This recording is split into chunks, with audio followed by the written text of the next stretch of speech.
As I've worked on the script for this video, I've realized this is almost a gaming journal for me. Analyzing and writing down my thoughts has caused me to think about games in a different way, in a better way. So as you've seen from the title, that is what I'm calling this series. Not every game experience has to be streamed for people to see. Gamers who don't make content have those feelings. These will not be my favorite games of the talked about period, just ones that I want to give my attention to. Some may be underrated, some may be massively known, some may be new favorites of mine, some I may be critical of, and that is a deviation of my regular content, but I want to give my accurate thoughts of ones I cover. I don't want this to be a series where I only praise games. I started out this idea talking about some of my favorites from last year. It was going to be an awards video just like last year, but I did way too many of those. The 2024 journal may get published. It all depends on how these videos do. Raz does videos that inspired me to do something similar. I don't plan on doing videos every month like they do, even if I get a backlog. My future videos will cover games for the quarters of the year. First quarter, second, third, fourth. And they won't be the best games, just ones I want to feature. Raz's channels will be linked in the description. But on to my journal. I got Endgame of Devil after watching a video from Alexa where he said it was an incredible take on Luck Be a Landlord. Luck Be a Landlord stands as one of my favorite games of all time. I started playing it way back in 2022 once it left early access. When it was released for mobile a year later, I was more than hooked.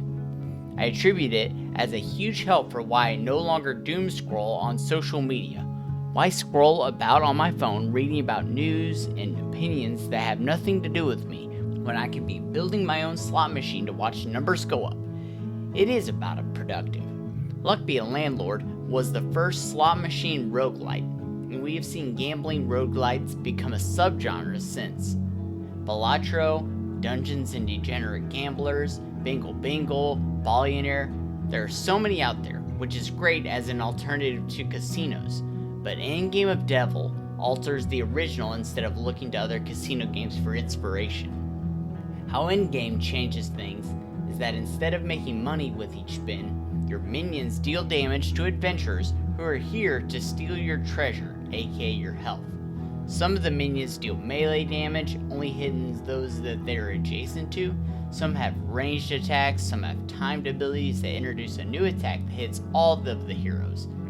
It is similar to having a goal to strive for, just altered to make numbers go down instead of up. The idea of building an army that is all based on the luck of the spin is genius. You have a great combo among your minions, but due to a bad spin, the combo doesn't go off because the trigger is left sitting in your inventory. And those heroes trying to steal your treasure, they take up a slot on the board. That can factor into your synergies as well. Not only does it have cool twists, it has a lot of content.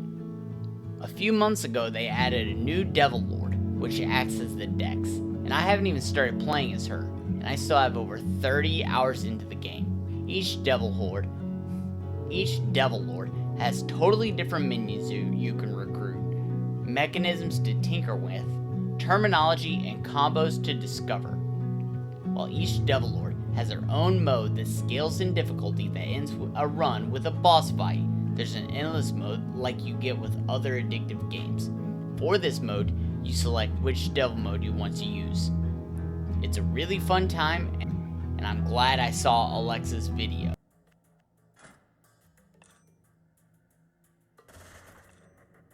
I fell into playing Power Washing Sim for its feeling of accomplishment of virtual real-life tasks last year.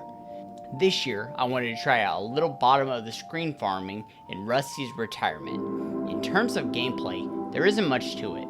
You plant seeds, but the growing, watering, and harvesting is taken care of Rusty, Haiku, and robots they build for you. The farm work just kinda happens. And that's what the genre of the games that sit at the bottom of the screen is meant to do. They are meant to be something that you do whilst doing something productive in real life.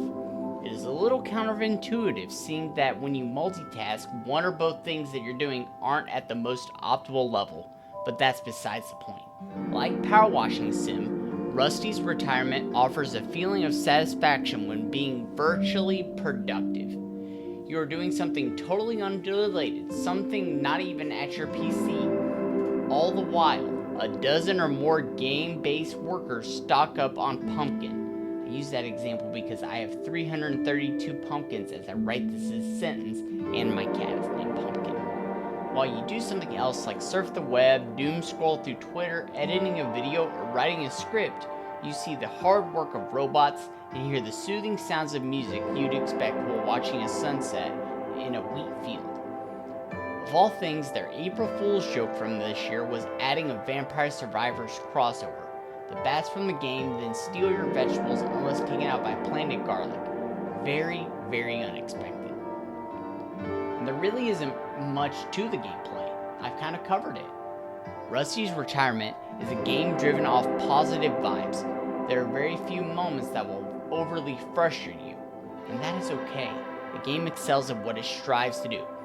It provides you with a game that plays as you stay busy, and provides you with a break when you are in need from one from whatever else you're working on. I'm not endorsing it as a way to multitask, but I will say that breaks are needed at times, and Rusty's is great for that.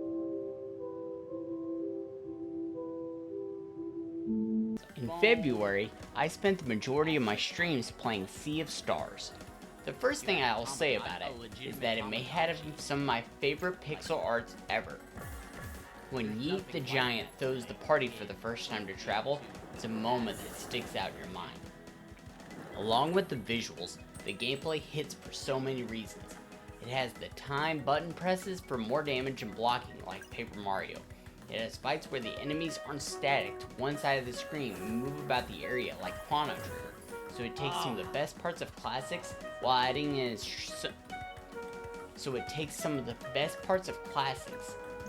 in some of its own strokes of genius. Mana auto generates during combat instead of needing a plethora of potions. You can still recover more mana than you would if you wanted with a sandwich in a pinch, but it isn't necessary. When an ally is KO'd, they don't need a revive guy. They go down and have 2 stars spinning around their head. After a full round of actions from your party, 1 star goes away. Go another round and the KO'd ally rejoins the fight with 50% of their health. You have a party of 3 and can swap out members based on their health and abilities that would better suit the situation. But you can swap them out in the midst of combat, making for another way to keep your party members alive. Even outside of combat, Sea of Stars does some awesome things that aren't super common in RPGs, or at least things that I've not seen. The 2 main characters are magic users, but their childhood friend sneaks into their adventures. Since he doesn't have their abilities, he volunteers himself to be the warrior cook. He cooks up items that you generally be spending your battle-earned money on. The ingredients for those recipes are found on the ground about the world and loot from battles. I really like the way you're free to explore the terrain. When you aren't fighting in an RPG, you tend to have an idea of what is and is not traversable. Invisible walls are a thing you would expect in an RPG, but with a button press, you can jump off cliffs, scale ledges, or plunge into water. It's such a small thing, but being able to swim is so foreign for JRPGs. Aside from the game itself, streaming it exclusively for a month helped me to realize that devoting more time to a game is what I needed to appreciate. It happened years ago with Meg's Monster, another RPG funny enough. When I did my year-end rankings, it would have been mid, but it cracked my top 10 for the year because I devoted time to finishing it off stream. 2024 was driven with a purpose for content. Focusing on one game helped me realize that I need to smell the flowers. I have to fully enjoy the entire package instead of stop playing after establishing a first impression. All in all, I plan on giving my final thoughts once I finish the game.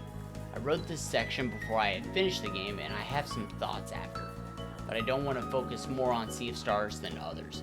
Plus there are some spoilers that I want to talk about too.